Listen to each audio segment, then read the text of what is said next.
여러분 안녕히 주무셨습니까? 참 좋은 아침입니다. 우리 2016년 5월 20일 금요일 말씀으로 드리는 오늘의 번제 함께 합니다. 사무엘하 9장 1절부터 13절까지 말씀으로 같이 합니다. 우리는 1절부터 8절까지만 같이 읽겠습니다. 시작. 다윗이 이르되 사울의 집에 아직도 남은 사람이 있느냐? 내가 요나단으로 말미암아 그 사람에게 은총을 베풀리라 하니라. 사울의 집에는 종 한 사람이 있으니 그의 이름은 시바라. 그를 다윗의 집 앞으로 부르매 왕이 그에게 말하되 네가 시바냐 하니 이르되 당신의 종이니이다 하니라. 왕이 이르되 사울의 집에 아직도 남은 사람이 없느냐? 내가 그 사람에게 하나님의 은총을 베풀고자 하노라 하니 시바가 왕께 아뢰되 요나단의 아들 하나가 있는데 다리 저는 자니이다 하니라. 왕이 그에게 말하되 그가 어디 있느냐 하니 시바가 왕께 아뢰되 로드발 암미엘의 아들 마길의 집에 있나이다 하니라. 다윗 왕이 사람을 보내어 로드발 암미엘의 아들 마길의 집에서 그를 데려오니 사울의 손자 요나단의 아들 무비보셋이 다윗에게 나와 그 앞에 엎드려 절하매 다윗이 이르되 무비보셋이여 하니 그가 이르기를 보소서 당신의 종이니이다. 다윗이 그에게 이르되 무서워하지 말라. 내가 반드시 네 아버지 요나단으로 말미암아 너희의 은총을 베풀리라. 내가 네 할아버지 사울의 모든 밭을 다 네게 도로 주겠고 또 너는 항상 내 상에서 떡을 먹을지니라 하니 그가 절하여 이르되 이 종이 무엇이기에 왕께서 죽은 개 같은 나를 돌아보시나이까 하니라. 네, 오늘 우리가 함께 읽은 말씀 중심으로 하나님 사랑하는 자의 사람 그리움이라는 제목의 하나님 말씀 증거합니다. 하나님을 사랑하는데 왜 사람은 그리워하고 있느냐? 라고 하는 의문이 생기는 그런 제목이에요. 여러분, 정호승 시인, 유명한 분이시지요. 정호승 시인이 진 시 중에 꽃이 진다고 그대를 잊은 적 없다 라는 제목의 시가 있습니다. 그 세월호에서 희생된, 세월호에서 명을 달리한 안타까운 목숨들을 향한 아주 애절한 마음이 표현된 시인데 부분만 읽어보자면 이렇습니다. 꽃이 진다고 그대를 잊은 적 없다. 별이 진다고 그대를 잊은 적 없다. 그러니까 꽃이 눈에 보이다가 없어져도 그 꽃의 영상이 마음에 남아있는 것처럼 내 마음속에 여전히 살아있다 라고 하는 얘기겠죠. 그래서 이 정호승 시인의 시가 참 그리움이라고 하는 것이 무엇인가에 대한 정의를 이렇게 명확하게 내려줄 수가 없습니다. 뒷부분에 가서 보면은 이렇게 또 노래하고 있어요. 그대는 왜 보고 싶을 때 볼 수 없는 것인지, 왜 아무리 보고 싶어 해도 볼 수 없는 세계인지, 그대가 없는 세상에서 나는 아무것도 두려워하지 않는다. 무슨 얘기겠습니까? 꽃이 진다고 그대를 잊은 적 없다라고 하는 말과 그대는 왜 보고 싶을 때 볼 수 없는 것인지를 합치면 그리움이 뭔가가 나타납니다. 마음에서는 살아있는데 내 눈앞에서는 사라진 존재에 대한 마음가짐. 이게 그리움입니다. 왜 보고 싶을 때 볼 수 없느냐? 내 마음에는 당신이 보이고 있는데 왜 눈에는 보이지 않느냐? 이게 그리움이에요. 마음에는 보이는데 눈에는 보이지 않는 상태. 이건 사람에 대해서뿐만 아니죠. 돈에 대해서도 마찬가지. 사물에 대해서도. 마음에는 돈이 보이는데 내 눈에는 돈이 보이지 않습니다. 이 돈에 대한 그리움으로 나타나는 것이지요. 그대가 없는 세상에서 난 아무것도 두려워하지 않는다. 참 시인들은 시인들이에요. 무슨 얘기예요? 그대를 잃어버린 지금 내가 더 잃어버려서 두려워할 일이 없다는 겁니다. 더 잃을 게 없다는 거예요. 그대를 잃었으면 다 잃었다는 얘기죠. 그만큼 소중한데, 그러니까 그만큼 보고 싶은데 왜 못 보고 있느냐 이겁니다. 지금 요시야 시인이 또 그랬어요. 그대가 곁에 있어도 나는 그대가 그립다. 제목이면서 시구죠. 그대가 곁에 있어도 나는 그대가 그립다. 사랑이 뭡니까? 보고 있어도 보고 싶고 그대가 곁에 있어도 그대가 그리운 것이 사랑 아닙니까? 참 시인들이 감동적으로 참 말을 해요. 그러니까 시인이죠. 근데 성경은 그리움과 외로움 이런 것들에 대해서 말하는 부분이 있을까요? 이게 말이 안 되는 질문인 것은 외로움과 그리움도 하나님의 피조물입니다. 외로움이라는 감정, 그리움이라는 감정도 성경이 인류 최초의 외로움과 그리움에 대한 묘사를 담고 있어요. 창세기에 2장 18절을 보면은 이렇게 말씀하시잖아요. 여호와 하나님이 이르시되 사람이 혼자 사는 것이 좋지 아니하니 내가 그를 위하여 돕는 배필을 지으리라 하시니라 이렇게 얘기합니다. 그래서 그 결과 남자가 여자를 만납니다. 그러니까 하나님이 남자만을 먼저 만드셨어요. 남자와 여자를 한꺼번에 만들지 않으셨을까? 왜 그러셨을까? 하나님이. 왜 그러셨겠어요? 하나님이 전지전능하시고 모든 앞의 일들을 다 아시는 분이십니다. 근데 마치 남자를 지어놓고는 시행착오를 경험하시는 것처럼 남자만 만들었더니 혼자 거하는데 이게 안 좋네? 이게 아니라는 거예요. 시행착오를 통해 여자가 나타난 게 아니라는 겁니다. 하나님이 인간의 마음속에 외로움이라는 것을 그리움이라는 것을 창조하시는 과정입니다. 성경은 명시적으로 하나님께서 그리움을 창조하셨다고 말씀하지 않으시지만 외로움을 창조하셨다고 말씀하지 않으시지만 이 본문의 내용은 하나님이 천지를 다 만드시는 과정 중에 인간을 만드시고 외로움과 그리움을 만들어내셨다 라는 얘기를 하는 것이에요. 그럼 도대체 성경이 말하는 인간의 외로움, 하나님의 피조물로서의 그리움이라는 것은, 외로움이라는 것은 도대체 어떤 것이냐? 남자만 만들어 놓으셨다는 것이 외로움을 만들어 내신 거예요. 근데 이 외로움이 어떻게 극복되느냐? 여자를 만들므로써 극복이 됩니다. 근데 이 남자와 여자가 만나는 방식이 요시와 시인이 노래하는 그 시 속에서처럼 만나지를 않고 있다는 거예요. 그대가 내 곁에 있어도 그대가 그립다.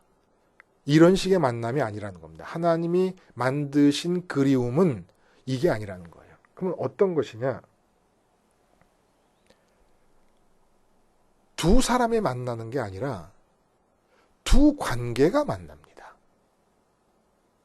아담과 하와라는 두 사람이 직접 만나면은 요시와 시인이 말하는 그런 그리움이 그 안에서 통하는 것이지만은 하나님이 만들어내신 그리움은 어떤 것이냐 하면은 아담이 혼자 만들어져서 하나님과 관계를 맺고 있습니다. 근데 사람의 차원에서 이 아담에게 하나님이 외로움을 창조하신 것이에요. 남자만 먼저 만들므로써. 그래서 아담의 갈비뼈로 여자를 만듭니다. 그래서 여자와 하나님의 관계가 성립을 합니다.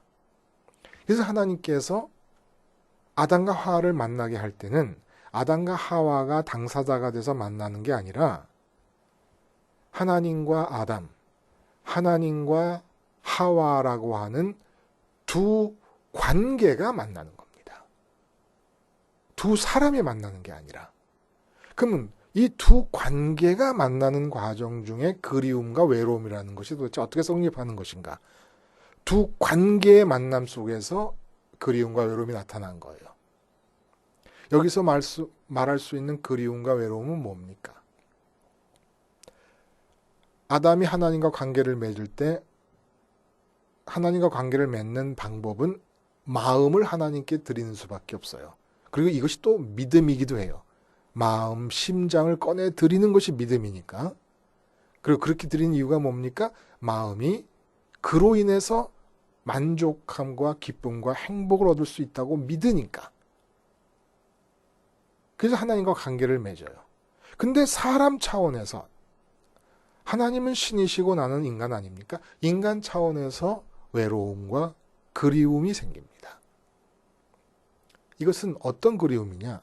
나를 사랑해 줄 사람을 기다리는 그런 그리움이 아니라는 거예요. 내가 마음을 하나님께 두고 있는데 내 마음이 하나님에게서 또 다른 인간의 마음을 만나고 싶어 하는 것입니다. 이 그리움, 성경이 원래 그리움이라는 것을 인간에게 허락하시는 창조 과정 속에서 묘사하고 있는 그리움의 내용이라는 거예요. 내가 좋아하는 하나님, 그래서 내가 마음을 하나님께 보내고 있습니다. 근데 다른 사람의 마음도 하나님이 좋아서 하나님께 왔을 때 두 마음이 하나님에게서 만나는 이 만남을 통하여 외로움이 극복되는 것이고, 이런 외로움의 극복을 위하여 그리워하는데 누구를 그리워하느냐? 하나님께 마음을 두고 있는 자, 하나님께서 만날 수 있는 인간의 마음을 기다리는 것. 이게 그리움이라는 거예요. 성경에서 말한 타락 이전의 본래의 그리움이라는 겁니다. 그러니까 이런 거죠.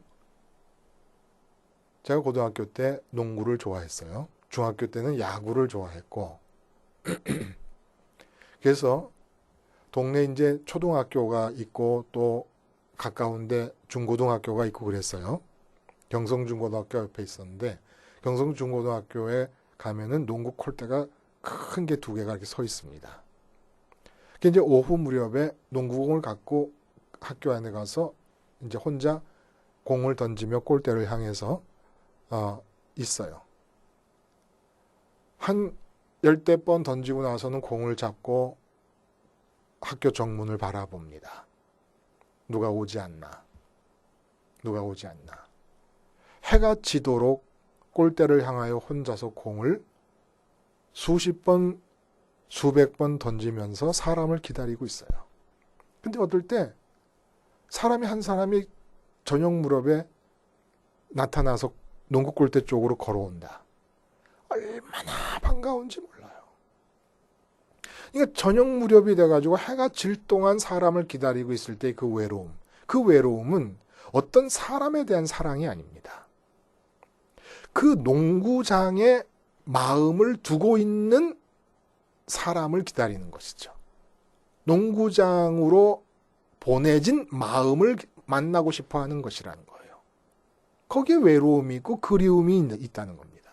내가 좋아하는 것을 좋아하는 사람을 만나고 싶은 그리움.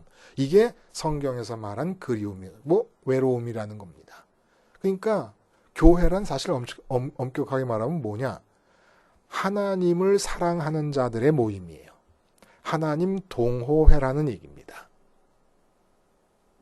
이게 성경이 말하는 그리움이에요. 하나님에게서 내 마음이 머물고 있는데 똑같이 하나님에게 마음을 보내는 사람의 그 마음을 하나님에게서 만나고 싶은 그리움. 이 이야기를 지금 본문의 어떤 면에서 지금 이게 지금 하고 있는 거냐? 여러분 1절에 그랬잖아요. 다윗이 이르되 사울의 집에 아직도 남은 사람이 있느냐? 내가 요나단으로 말미암아 그 사람에게 은총을 베풀리라 하니라.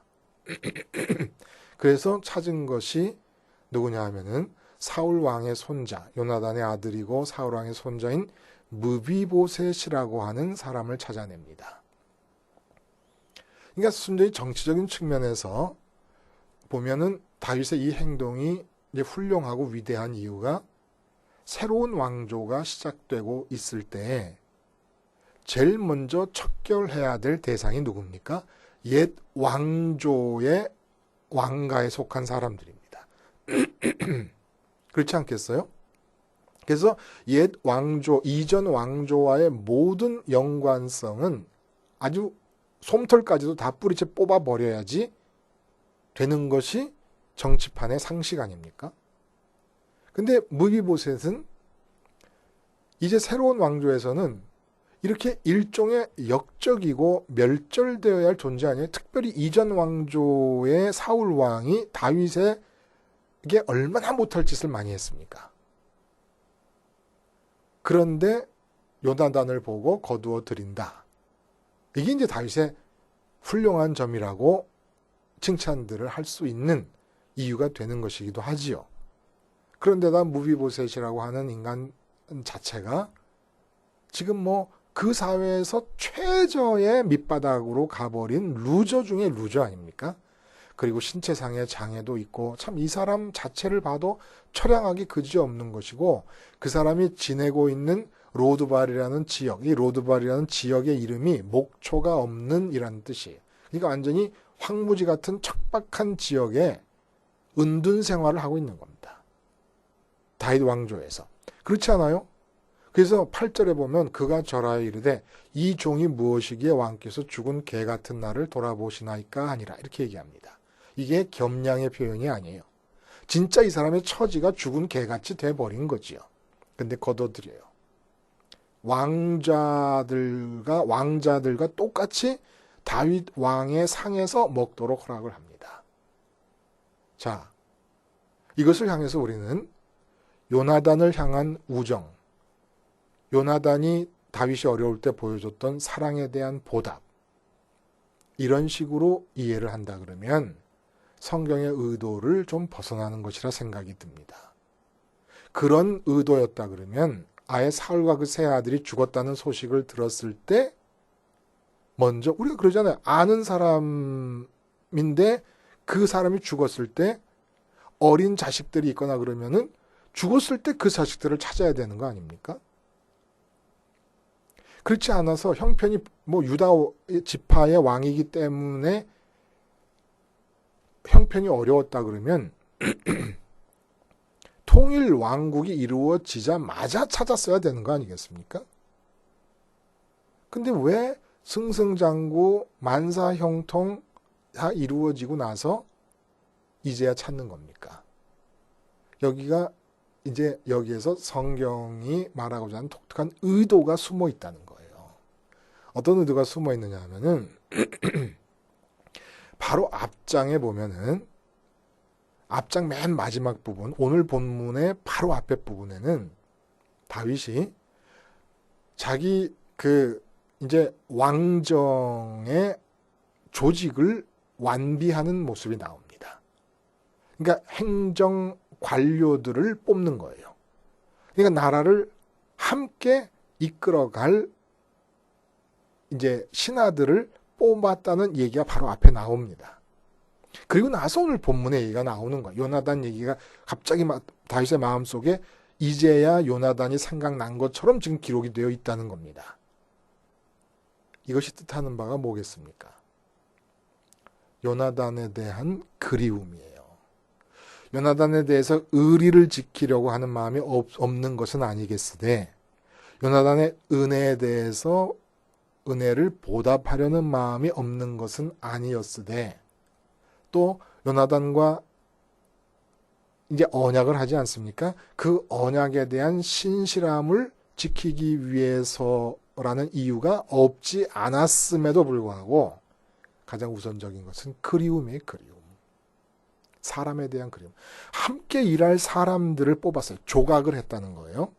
내각을 형성시켰다는 겁니다. 조각을 해놓고 함께 일할 사람들을 만들어 놓은 다음에 다윗의 마음속에 이 시점에 이렇게 온 나라 안에 평강이 가득하고 하나님께서 나라에 복을 내려주시는 이 시점에 내가 요나단과 함께 할 수 있었다면 얼마나 좋았을까.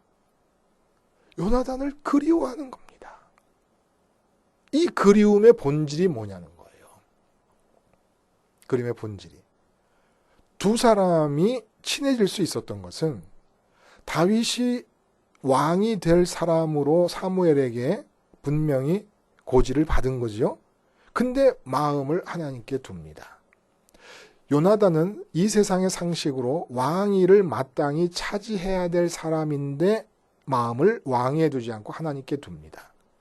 그러니까 두 사람이 만난 것은 육체와 육체로 서로 눈으로 확인하고 보면서 만나서 얼씨구 좋다고 끼어하는 게 아니라 다윗이 요나단을 볼 때도 마음이 하나님께 가 있고 요나단이 다윗을 볼 때도 다윗의 마음이 하나님께 가 있어서 이 두 사람의 마음이 하나님에게서 만난 겁니다.